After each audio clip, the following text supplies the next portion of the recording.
I'm sorry, it's mandatory to do a corny intro anytime you talk about one of these on the internet. Let's see the booty I got from Guitar Center. Welcome back, troglodytes, to your daily dose of guitar. Oh no. Just kidding. Tonight's episode's canceled. Well, shoo. We were going to talk about the Pirates of the Caribbean Les Paul today from, circa 2006. To celebrate the release of the new Pirates of the Caribbean movie, Dead Man's Chest. Now, they actually had two different ones with this series. There was a Les Paul Studio, which is what we were originally going to talk about today, but it had a few unique features to it. Check out the cool skull and crossbone inlays. I'll give it to you, they're a little bit lame, but you even get the funny double crossbones. But then after the 12, they just go to these little doofy bones. I love those, they're funny. But up on the headstock, we've got Captain Jack Sparrow. Now, it's not the Captain Jack, it's his voodoo doll. Borrowed from the movie, I would imagine. And they had a pirate graphic over the top. You might have noticed this one did not have the graphic. That was part of the reason I picked it up. I was curious if someone had refinished it, or is it able to be polished off? I don't know. I mean, that looks fairly decent to me. I'm still not entirely sure seeing this thing in the flesh. I would have to feel a different one to see if you could accidentally polish it off, but it's still such a flat black finish. Perhaps there was a different version out there that I just wasn't aware of. Doing a blacklight test, I mean, you can see a little bit of glowing yet, but it's definitely a stronger glow on the back as well as on the neck. So perhaps somebody oversprayed it very early on in its life, but check out our inlays. But the other one was an SG. Rather than being a flat finish, that one was full gloss and was red, as many SGs are. It had the exact same graphic plastered across the front, but I do really appreciate the inlays. They were still trapezoids, but they had the etchings of the skull, and not crossbones, but crossed swords. And these were right around $400 brand new. What's not to love about Pirates of the Caribbean signature guitars, right? Because Johnny Depp himself is actually a very skilled guitarist, if you don't know. Outside of his acting career that's made him the most money, he's always been a musician, but he's currently on tour with the Hollywood Vampires. That's the supergroup of him, Alice Cooper, Joe Perry, and Tommy Henriksen. So feel free to check those guys out. But I've got to say, if you were ever considering one of these, it's chunky, like not too heavy, but it has a really good weight to it. When I first read that this was a Les Paul Studio, I was like, really? It looked thinner than usual, but it does still have the carved top situation to it. So unfortunately, that's about as far as I can take this particular guitar, but I still want to talk about these, so let's get another one. That last one was missing the cool A Pirate's Life for Me truss rod cover anyway. And sweet, this one even has the original gig bag they shipped in. It actually reads Pirates of the Caribbean over here. But let's see if this one made it. So far so good. And straight out of the bag, this one feels a lot different. It's got a velvety satin finish to it. But there's the doofy Pirate's Life for Me truss rod cover I was talking about. This one's not quite as chunky as the last one. The body feels way lighter. And now we can see the graphic up close and personal. Now, in my opinion, I don't think you could accidentally polish that off. That looks like a screen print underneath the finish. So I hate to say it, but I think that other one might have been a prototype or maybe a small batch run that I'm just not familiar with. So if you know the story on that thing, or if you end up with it, please let me know. But to learn more about the Pirates of the Caribbean Les Paul, let's go ahead and throw it on over to the workbench to take a look at its parts and specs. Tonight's episode is sponsored by Guitar Center. This is part of the series where they give me a budget every month. I can pick whatever guitar on their website I want. They don't tell me what to say. I've been picking these Epiphones lately just because I wanted to get caught up on guitars that I can't normally review and document. And the purpose of this series is to show you how many cool guitars there are on Guitar Center's website. So please utilize my affiliate links in the description and go on your own guitar hunt. You might find something that you just have to have within their used and vintage section, but they also got tons of new deals as well. And if misfortune crosses your path along the way of it getting to you, just like we've documented here, they'll take care of you. So thank you, Guitar Center, for being a long-term sponsor of my show. Our guitar is now ready. This one was deceivingly dirty, but I didn't want to polish it too much because being a satin finish, it'll naturally buff up in some areas, and you can see some mild evidence of that. But let's talk about the stock pickups. Nothing too crazy in here. It's just the simple Alnico Classic set. We'll have to hear how it sounds. But the neck pickup has the F for front, and then we've got the B for bridge, and it says hot on the back. So let's check our readings. Hot is accurate. 13.06 k ohms in the bridge, neck position 8.14. They play together at about 5. So should be similar to the 490R 498T set, if you're familiar with their tones from the Gibson company. There you can see kind of a transitional neck tenon situation going on there, and some similar stuff going on in our bridge pickup cavity. If you look along the side of the cavity right here, you can see where the maple top joins on to our mahogany body, and you can see a little bit of the mahogany wood exposed right here. Overall, not the cleanest routes we've ever seen. They're pretty bumpy and splintery, and it looks like they ran this channel route by utilizing a long drill bit before the neck was put into place, as all of our wires then have to go through a very small one right there, and it makes sense now. They have to drill that after they route these out, so that's why that drill's not towards the bottom of the cavity, because they're not using a CNC machine on this particular model. You can see the same thing for your toggle switch. It's just a small little drill run right there. I'm imagining they just take it at a slight angle from here to get the wires to where they need to go. But if you're curious about this whole top part on this guitar, it was advertised as a custom quality Pirates of the Caribbean artwork. This looks like it's some sort of a film over top of the guitar, because you can actually see some areas where it's bubbled up just a tad due to the pressure of the pickup rings. And they must have utilized something very similar up here on the headstock, because you can see the exact same thing happening from the pressure of the tuners. It causes the graphic to pull up just a tad. So if you were thinking these were custom airbrushed, no.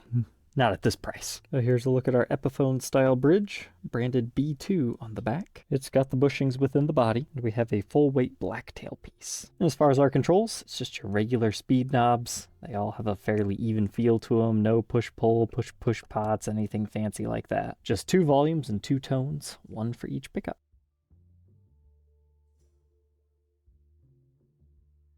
But these do have a carved top to them. It's like a regular Les Paul Studio, essentially. And just by eyeballing it, it looks like it's going to have the thickness of a Studio as well, because those are slightly thinner than a standard. We'll take a measurement at the center of the body. It's only 2.2 inches, so roughly 0.2 of an inch shorter than a regular LP. And as far as the thickness on the very edge, yeah, 1.81. Usually you're about 2 inches there. So think 0.2 of an inch thinner than your average Les Paul standard. But for your other dimensions, still about 9 1/4. This should be 13. Yeah, maybe a little slimmer this way, but not by much. About 1/8 of an inch thinner. And the overall length, you're at about 17 3/8 inches. And did you notice? No pick guard on this model. And your typical Epiphone style switch. It's a little bit more prominent on the top as compared to the Gibson version, but you got the golden lettering to stand out.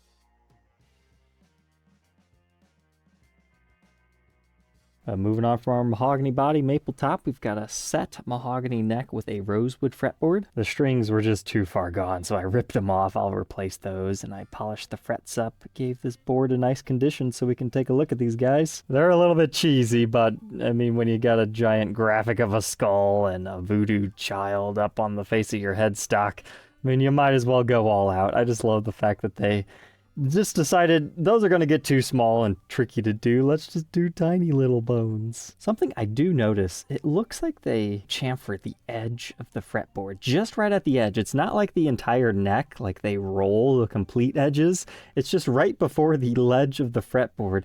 It comes in just a tad. In fact, there's like a small wood slivering right here. It's not as noticeable after I conditioned the board. But lots of cool colorations within this rosewood. It matches our design. But our black nut measures 1.69 inches. Increases to 2.09 at the 12th. First fret neck depth, 0.85. And about 0.96 at the 12th. I would personally classify it as a slimmer C-shaped neck profile. It's not like blade thin, but it's got a little bit of shoulder to it, and maybe a little flatter on the back, but it's primarily C-shaped. Here's a look at that on the contour gauge, 1st fret and 12th fret. You can see exactly what I'm talking about. Maintains that C shape, just on the slimmer side. Otherwise, I measure a 12-inch fretboard radius and a 24 3/4 inch scale.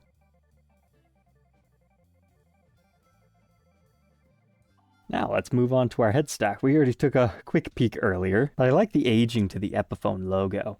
I wonder if whatever they put over top of this just has like a yellowness to it and it just has the normal Epiphone logo and that's what caused that, or maybe this has aged over the years. But if you look at this at the right angle, you can tell this has like a haze around it. I'm anticipating when we do the blacklight test, that's going to glow differently. So maybe rather than the entire thing having a sheet put over it, maybe it's just like to here or something, because we're still seeing that jumped up here. But hey, that's cool. We can actually see some of the mahogany neck looking inside of our truss rod route there. Here's a close look at our special truss rod cover. It's just your standard Epiphone one as far as being 2-ply, but they do screen printed a pirate's life for me. So if you're missing this, I mean, it's not really all that special, but it is just another fun, quirky charm of these. And here's a closer look at that little voodoo guy from the movie. It's hard to find good, high-quality shots of this online, and that's mainly because it's really not even that high quality on the guitar in and of itself.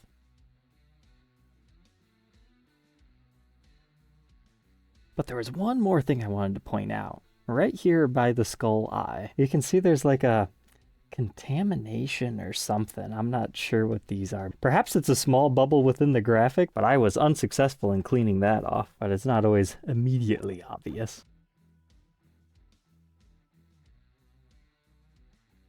But now we can move on to the backside. Earlier I was saying a velvety feel. Perhaps a chalkboard finish would be more appropriate. It definitely shows fingerprints pretty easily, as evidenced by right there. But it's so soft and smooth. It's a nice finish. I like it. This one had a little bit of play wear to it, some mild scratches. But as far as our back control cavity, here's what we're working with. Looks like Alpha branded 500K pots. And they are all hand wired and identical. And that's interesting. They have so many wires coming through here, they actually split it off into 2 different channels. To err on the side of caution, it looks like maybe somebody tried other pickups in here at one point and then restored it. But then again, even the other stock solder joints don't look that fantastic, so I suppose it's possible it left the factory looking like that. But here's a quick peek inside of our toggle switch. And let's look at the back plate real quick. Even this has a flat texture to it to match the flatness of the back. The backside of it is glossy. And a look around the edges. Even though we do not have a bound edge along the body, it kind of looks like you do have it on the neck, but that's just the edge of the rosewood fretboard being exposed. It has a really nice look to it. But no comfort cuts on this model, just that slightly slimmed down Les Paul Studio body with a black strap button right here and another one up top. Outside of in the truss rod route, we can't actually see how many pieces make up the neck. I would imagine there's at least a scarf joint making this. But these were handcrafted in China. They're utilizing Grover tuners. You can see our inspected and set up in the USA sticker, and our serial number dates this one to 2006. Blacklight time. It's not exactly what I was expecting to see, but if you look closely, do you notice how there's like a crescent moon shape right here where this glows just a little bit less? I think that comes down to that graphic, kind of what I was talking about. But what's really crazy is you can't actually see that in person. You have to view it like this to even vaguely see that, but it shows up in the camera just fine. It must be the reflections in my eyes. So that backs up what I was thinking. But check out our fun inlays. They also fluoresce a little bit. If you don't like the goofy eyes they have on them, just perform with a black light. And for our headstock, I think I see that same little glowing area. Now moving on to the back, everything looks fine here, although maybe a little less glowing in this area. But now coming up to the neck, that looks a little bit strange. Wait, I cannot see anything in regular lighting. All said and done, this example weighs 8 pounds, 2.6 ounces. Let's go ahead, plug it in, and hear those piratey tones.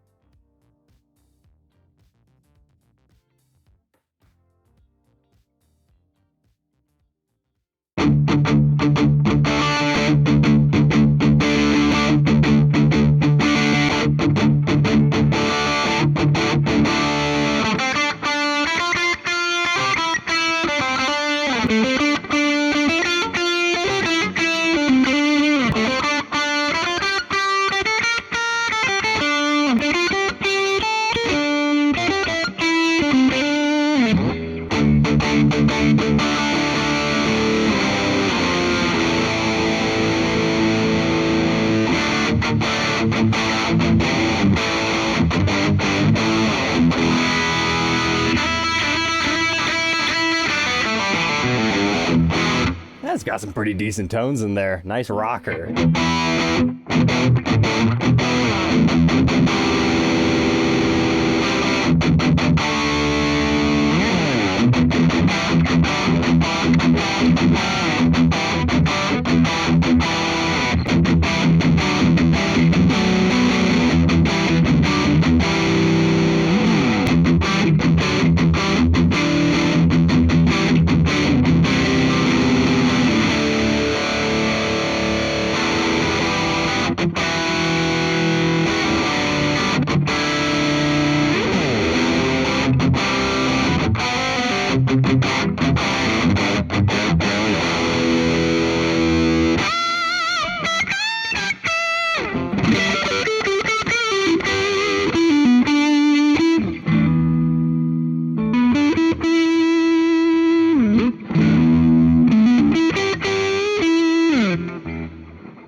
Let's dial it back a little bit now, see how it does with cleans.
As per usual, I like the neck pickup clean. It blends well with that bridge pickup, but the bridge is really, I guess, not too nasally.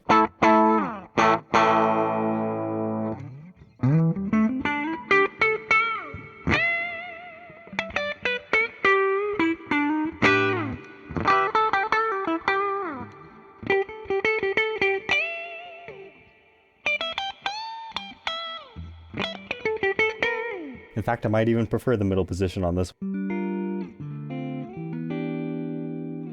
Let's do some basic chords here too.